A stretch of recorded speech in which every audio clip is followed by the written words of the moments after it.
Presidenti i Shteteve të Bashkuara Donald Trump rriti zyrtarisht tarifat ndaj të gjitha importeve të qelikut dhe aluminit në 25%, duke nisur nga kjo mërkur me premtimin se tarifa do të ndihmojë krijimin e vendeve të punës në fabrikat në Shtetet e Bashkuara të Amerikës, në një kohë kur kërcënimet e tij me tarifa kanë tronditur tregun global.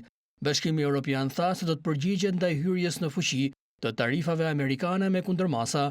Shefja e Komisionit Evropian, Ursula von der Leyen, njoftoi se kundërmasat evropiane do të nisin të hyjnë në fuqi më 1 prill.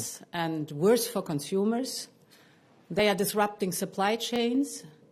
They bring uncertainty for the economy. Teksa SBA-ja po vendos tarifa në vlerë prej 28 miliard dollarësh, ne po përgjigjemi me kundërmasa në vlerë prej 26 miliard eurosh.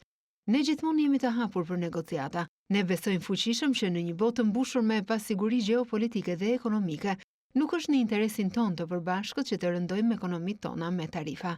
Komisioni Evropian tha se nga kundërmasat do të goditen produktet e qelikut dhe aluminit, por edhe të tekstilit, prodhimet e lëkurës, pajisjet shtëpiake, produktet e plastikës dhe drurit, mishiviçi, disa produkte deti, frutat e thata, vezët, sheqeri dhe perimet. Teksa tarifat e administratës Trump mund të ndihmojnë fabrikat e qelikut dhe aluminit në SBA, ato mund të rrisin çmimet për prodhuesit që i përdorin metalet si lëndë të parë.